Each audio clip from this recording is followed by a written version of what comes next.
ដល់អូនផង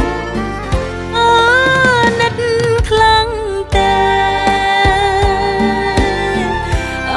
ណាត់ខ្លាំងតែ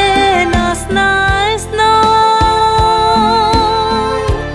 ដេចមិនព្រមឆ្លើយឆ្លងដេចចេះតែ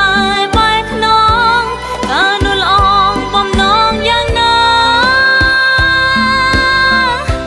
លួយស្រឡាញ់ម្លឹងហើយហេតុមិនដេចឡើយដានត្រៃមិនមេត្តា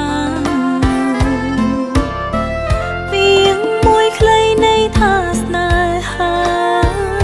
មិនដេចជីវ៉ាមិនព្រមវិចារមកអូន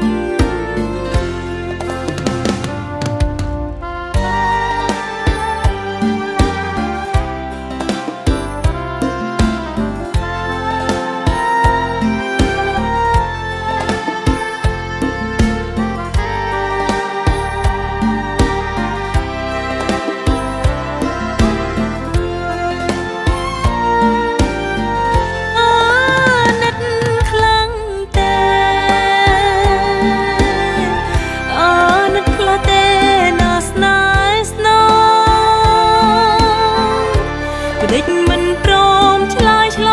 ងដេចចេះតែបែកខ្នងការនោះល្អងបំណងយ៉ាងណាលួយស្រឡាញ់ម្លឹងហើយហេតុមិនដេចឡើយដានត្រៃមិនមេត្តាពីងមួយខ្លីនៃថាស្នេហាមិនដេចជីវ៉ា